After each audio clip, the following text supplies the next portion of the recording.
Salut les omnifooteux, j'espère que vous allez bien, ça faisait longtemps que j'ai pas fait de vidéo, je sais bien. Donc du coup aujourd'hui, cette vidéo promet d'être assez longue, hein, parce qu'il y a beaucoup de sujets à discuter, notamment l'équipe de France, la sélection. Messi, voilà, c'est incontournable ça. Et on va un petit peu parler des sujets mercato, même si j'aime pas ça, je parle de ça que quand c'est officiel, même si exceptionnellement j'ai fait quelques vidéos pour des profils qui conviendraient au PSG, etc. Donc on va un peu passer vite fait là-dessus. Bon, déjà on va commencer par l'équipe de France, hein. Il y a des joueurs intéressants, il y a une sélection intéressante avec des retours comme Martial. Martial, ça faisait un moment qu'on l'avait pas vu en sélection. Donc ça fait plaisir un petit peu de le revoir. C'est un joueur qui a des très bonnes qualités, hein, mais qui manquait un peu de régularité et qui avait quelques soucis dans la finition. Cette saison, il fait l'une de ses meilleures saisons, en tout cas depuis qu'il est à United, statistiquement. Donc il s'est un petit peu amélioré là-dessus, donc on va voir ce que ça va donner en équipe de France, hein. C'est une bonne solution derrière Giroud, derrière Griezmann. Si tu peux avoir un Martial, ça peut être intéressant. Ça t'apporte une autre option sur le côté aussi, parce qu'il peut jouer sur le côté, donc c'est très très bien ça. Il y a Kamavinga que j'ai hâte de voir aussi. Il montre de très bonnes choses avec Rennes. Là, on va voir ce que ça va donner en sélection, hein. Même s'il est vrai que ça vient un petit peu tôt, il a que 17 piges et en plus, il a même en Ligue des Champions, il n'a pas encore fait, il n'a pas cette expérience-là. Justement, il va la découvrir cette saison. Donc ça va faire un petit peu beaucoup, hein. Tu découvres la sélection, tu découvres l'équipe de France, mais bon, il paraît qu'il est bien entouré, que mentalement ça a l'air d'être plutôt très bien. Donc on va voir ce que ça va donner. En tout cas, il a des belles qualités. On l'a encore vu le week-end dernier. Là, il marque un but. C'est pas un but de milieu de terrain. Ça, le milieu de terrain d'habitude, soit c'est un coup de casque sur corner, soit c'est une frappe. Voilà, là, il a mis un but d'ailier, quoi. Des feintes de corps, une belle frappe croisée. Pas mal, pas mal. Donc j'ai hâte de voir ce que ça va donner. Après, il y a toujours des joueurs que nous, on va trouver que ouais, ils ont pas leur place. Et bon, après, Deschamps, il est comme ça, hein. Et même pas que Deschamps, les entraîneurs, sélectionneurs, ils ont toujours des mecs qu'on appelle des chouchous, mais c'est aussi ces mecs-là généralement, c'est des mecs qui permettent d'avoir une bonne ambiance dans le groupe. Ça compte aussi, hein. Certains négligent ça, mais ça compte. Quand tu as un groupe qui vit bien, comme on dit, avec des mecs qui acceptent leur rôle, qui te foutent pas le bordel dans le vestiaire parce qu'ils sont pas titulaires. Tout ça, ça aide à faire de bonnes compétitions ou de bonnes saisons quand c'est un club. Donc des mecs comme Sissoko, moi je trouve que Sissoko il a plus sa place, mais bon. Deschamps, il a été champion du monde avec lui, donc voilà, qu'est-ce que tu veux dire. Un mec comme Nzonzi, je trouve que c'est un peu vieillissant et qu'il y aura peut-être moyen de trouver plus. Après, peut-être aussi que les absences de certains ou d'autres qui jouent plus en club ou qui ont chopé malheureusement le corona, comme Pogba par exemple. Je crois qu'Ndombele c'est la même chose aussi. Donc forcément, ça réduit les possibilités pour les milieux de terrain. Donc il a pris ces options-là, mais il n'y aura non plus rien de scandaleux. Voilà, ça peut se comprendre. Alors maintenant, bien sûr, on va pas éviter la question. On va parler du retour de Rabiot en équipe de France. Bon, déjà, moi, je vous le dis, si c'est moi, et là, je parle pas si on parle que sportivement, moi, je trouve que, certes, il fait une saison correcte, moi, j'appelle ça correcte, je dirais pas, dans un milieu de terrain de la Juve qui était, cette saison, c'était pas terrible, hein, la Juve, hein, franchement, donc, il a surnagé un petit peu, mais c'est pas non plus, waouh, comme certains, disent, voilà. Donc moi, si ça dépendait que de moi, je l'aurais pas pris. Et c'est pas pour des raisons. Bon, on va éclaircir le truc tout de suite. Rabiot déjà, il a refusé d'être réserviste. Réserviste, on va éclaircir sur réserviste. T'es pas dans la sélection en fait, hein. Réserviste, comment je pourrais appeler ça? En fait, t'es comme un bouche-trou. Voilà, ben il n'y a pas d'autre mot, c'est un bouche-trou. Donc il y a les 23 ou les 25, je sais plus avant, et avant, je crois qu'il y a 25 d'abord, et ensuite il enlève deux mecs pour aller avec les 23. Il me semble, hein, vous me direz en commentaire si je me trompe. Mais quand tu es dans les réservistes, t'es pas dans la sélection. Tu es là, en fait, en attendant qu'un mec des 23 ou 25 ait un pépin. Et dans ce cas-là, on t'appelle. Dans ces réservistes-là, tu peux retrouver tous les postes. Hein. Ça peut être un gardien, ça peut être un milieu de terrain, ça peut être un attaquant. Bref, tu as tous les postes. Donc, on te dit de te tenir prêt au cas où il y a un pépin dans la sélection des 23. Ce n'est que ça, donc ça n'a rien à voir. C'est pas comme si tu étais. Quand tu es dans les 23, là tu refuses de venir, là tu refuses une sélection. Parce que c'est officiel, réserviste, c'est pas une sélection. Hein. C'est des mecs qui sont juste là pour suppléer au cas où il y a un souci dans les 23. Donc il a refusé d'être réserviste. Alors moralement déjà c'est grave, parce que oui c'est la sélection, tu dois normalement accepter. Mais ça ce n'est pas la sélection, c'est pas refuser une sélection, ça n'a rien à voir. Donc je vais éclaircir ce truc-là. Donc il a refusé d'être réserviste après Deschamps. Déjà il a été puni 2 ans, hein, on l'a pas vu pendant 2 ans, donc il a quelque part été puni. Donc il refuse d'être réserviste, il n'a pas refusé la sélection. Comme je vais le redire, refuser la sélection, oui, ça aurait été plus grave. Là on l'aurait rappelé, là moi-même j'aurais dit ouais, il a refusé une sélection, tu l'appelles pas, là il se punit lui-même, il a refusé d'être réserviste. Voilà. Ensuite, Deschamps qui l'appelle lui, après certains ont dit ouais, Deschamps par contre il le rappelle lui, il rappelle pas Benzema. Je pensais que c'était clair depuis longtemps par rapport à cette affaire de Benzema, mais bon, on va en reparler, vu que certains n'ont pas l'air de comprendre ou font semblant de ne pas comprendre. Le problème avec Benzema, il est personnel, il n'y a plus de machin, c'est pas, on va pas tourner autour du pot. Deschamps, il n'a pas apprécié l'interview que Benzema il avait fait, je ne sais plus dans quel journal espagnol, là, où il avait dit Deschamps a cédé à une partie de la France. Et ensuite, derrière ça, a suivi le tag de sa maison. Je crois que ses enfants qui ont été menacés, ou sa femme, quelque chose comme ça, ça a touché la famille. Donc du coup, il a mal pris. Surtout quand on sait que Deschamps, quand Benzema il a mis, je sais pas, plus de 1000, je sais plus combien de minutes sans marquer, Deschamps il l'a soutenu. Ça, les gens qui aujourd'hui c'est indigne, oublient de mentionner ça. Donc il le prend d'autant plus mal qu'à l'époque, il l'a soutenu. Il l'a soutenu et donc aujourd'hui Benzema fait une déclaration comme ça qui entraîne que voilà, forcément tu as des gens, on peut dire oui mais c'est pas Deschamps qui a été tagué sa maison, Deschamps pardon, c'est pas Benzema qui a été tagué sa maison, mais vous savez comment ça marche. Aujourd'hui, tu vas dire un truc, on prend quelqu'un sur YouTube, il a sa communauté, il va dire même une vanne, hein, même il va dire un truc en rigolant sur un autre YouTuber. T'en as d'autres qui vont prendre ça et qui vont aller insulter le mec sur sa chaîne à lui. On sait comment ça marche. Donc maintenant, reporter ça à ce niveau-là, vous savez très bien ce que ça va faire. Benzema, quand il fait des déclarations comme ça, c'est que ça va faire comme une bombe. On sait, les gens sont tellement cons qu'ils vont dire ah oui bah d'accord, en fait Deschamps c'est un raciste, machin et tout, il prend pas Benzema. Donc ça me fait rire en plus. C'est vrai qu'il a pris Fekir, c'est vrai que Fekir son prénom c'est Jean-Philippe, Aouar son prénom c'est Jean-Pascal aussi, donc faut arrêter les conneries. Donc l'histoire du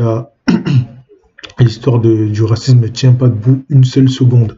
Donc faut arrêter avec ça. C'est un problème d'homme.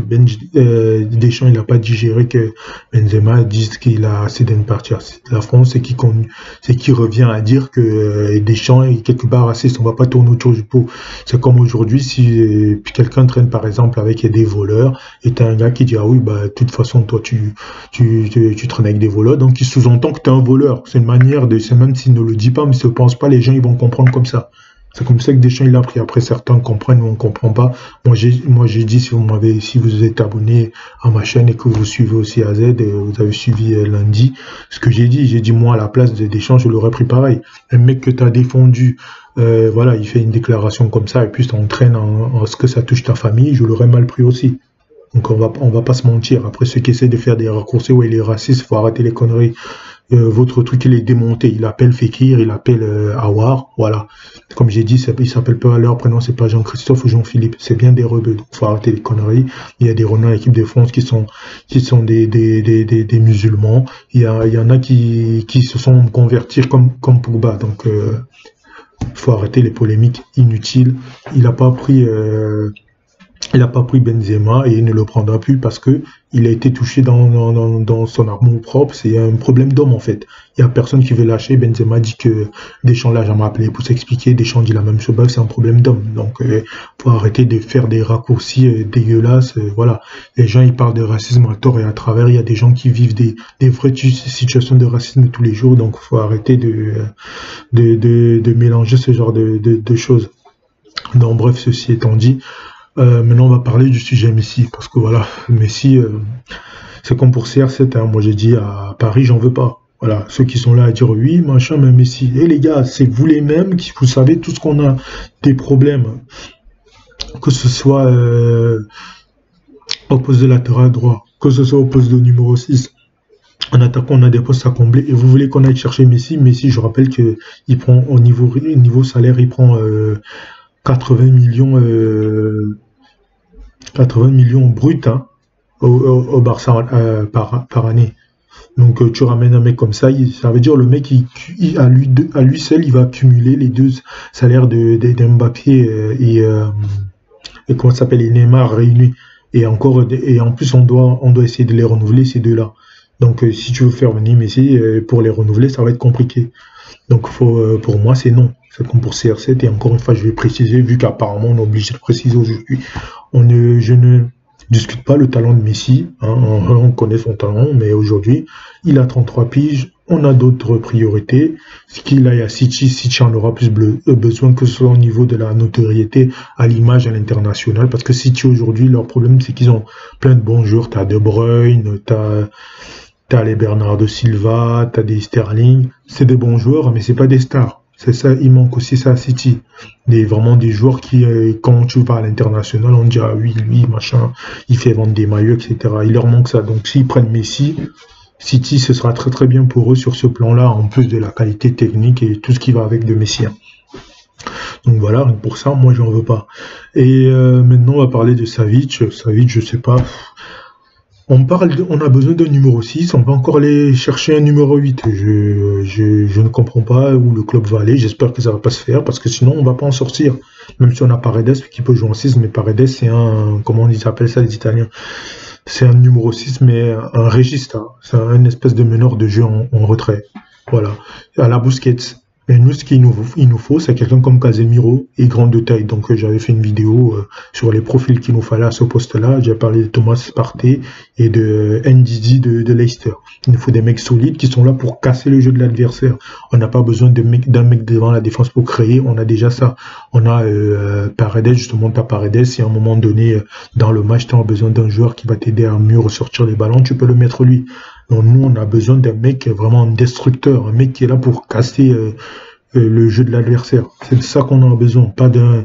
Savic, c'est un numéro 8, c'est le même profil que Pogba, c'est des gars qui sont attirés par le but. D'ailleurs, c'est des mecs qui marquent beaucoup, une dizaine de buts à peu près par saison, des passes décisives. Mais on n'a pas besoin de ça, on a déjà des mecs, quand t'as Neymar, quand t'as Mbappé, on a des mecs, on a assez de mecs pour marquer des buts. On a besoin d'un mec pour solidifier notre milieu de terrain, pour casser les attaques adverses. Voilà. Et là, notre priorité, bien sûr, c'est le latéral droit. Là, ça bouge toujours pas. C'est vrai que là, le mercato, il est, je sais pas où on est. Il paraît que Leonardo, il est en train de bosser sur des pistes. Bref, on va attendre, mais c'est vrai que ça prend du temps, hein. Là, c'est jusqu'au 4 octobre. Le mois, il va passer assez vite. Mais bon, j'ai fait confiance à Leonardo. Il va nous trouver quelque chose. Mais j'espère que Savic, moi j'espère qu'il va pas venir parce qu'on ne réglera pas le problème. On n'a pas besoin de lui. Et encore une fois, je vais le répéter, c'est pas le talent du joueur, c'est un joueur de talent, etc. Mais c'est pas le profil dont on a besoin. Alors j'ai vu qu'il y avait des rumeurs comme Skriniar en défense centrale. Moi je trouve que notre défense centrale elle est très bien. Kimpembe, Thiago Silva, Kimpembe, Marquinhos. Il y a plein d'équipes en Europe qui aimeraient avoir cette charnière-là. Moi, je trouve qu'on peut partir avec ça. Et derrière, on a des doublures. Diallo, certains le traitent alors que le mec, il a été blessé. Mais à un moment donné, il faut arrêter de critiquer les joueurs alors qu'ils n'ont pas beaucoup joué. Laissez-lui le temps. Diallo, il a quand même joué à Dortmund. Il a montré de belles choses. En doublure, c'est très bien. Kerrer, on le remet à son poste de défenseur central. Je pense que ça peut faire l'affaire.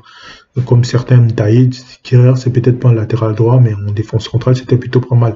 Sur le match que j'ai vu à Schalke, et même ce qu'on en dit de lui en Allemagne, en défense centrale, c'était pas trop mal. Donc moi je préfère le voir à ce poste-là. On a des doublures, on a une défense centrale qui tient la route. Donc c'est pas sur ces postes-là qui sont urgents à combler. Donc voilà, et ensuite moi je pense qu'en attaque à la limite, oui, il faudra quelqu'un, mais il faut trouver quelqu'un à qui qui va accepter, qui sera pas le choix numéro un, parce que le choix numéro un c'est Icardi, quoi qu'on en dise, on l'a payé 70 millions, c'est pas pour lui dire tu vas alterner avec je sais pas qui, il doit être titulaire, même si là il a pas, je sais pas, parce qu'il a pas joué au Final 8, là que tout de suite il faut l'enterrer, machin et tout, et Icardi il était hors de forme, ça s'est vu. Ceux qui disent oui, pourquoi on l'a pas mis en finale ou avant, vous avez vu les matchs qu'il a fournis avant, on a vu que même sur les appels de balles, il n'y arrivait pas. Il était lent comme je sais pas quoi. Donc faut juste lui laisser le temps de revenir. Il va revenir, on va retrouver un top joueur. Il n'est pas fini, comme certains veulent déjà le dégager. C'est comme pour Gay. Gay, ça y est, il a eu une mauvaise passe. On veut déjà le jeter. Moi, j'aime pas les gens qui sont dans la culture de l'instant. Les joueurs, c'est pas des robots, hein, et ça leur arrive de passer au travers. Tant qu'ils se reprennent après, c'est le plus important. Donc voilà, c'est à peu près tout ce qu'il y avait à dire sur l'actualité, hein. Après, peut-être que je ferai des vidéos, une vidéo peut-être pour parler de l'attaquant qui serait bien pour justement être la doublure d'Icardi. Et puis, ah oui, il y a aussi la rumeur de Paille. Voilà, moi, c'est pas un vrai neuf, hein. Depay, c'est pas un vrai neuf, c'est quelqu'un qui a besoin de jouer à deux devant. Et en plus, il a un ego surdimensionné. Vous croyez que Depay, il va arriver à Paris et on va lui dire, oui, tu t'assois sur le banc, il va dire, oui, d'accord, cool, j'étais titulaire à Lyon, je vais arriver ici, je vais prendre ce qu'on va me donner, je vais faire la doublure. Non, c'est quelqu'un je sais pas si vous l'avez déjà entendu parler, c'est quelqu'un qui a une haute estime de lui-même. Il pense qu'il doit jouer dans les grands clubs et quand il dit jouer, c'est pas pour faire la doublure. Le mec, il va être titulaire. Et puis voilà, ça va être un mec qui va venir te foutre le bordel dans le vestiaire. Donc, on n'a pas besoin. Et puis, les régularités, il y a des choses à dire, hein. Depay, certes, quand il est dans une bonne phase, qu'il est bon, il est souvent très très bon. Ça, je dis pas. Surtout en sélection, mais en sélection, c'est un autre contexte. Il est avec un entraîneur qui l'aime bien. Mais à Lyon, il y a eu des matchs où il est passé complètement au travers.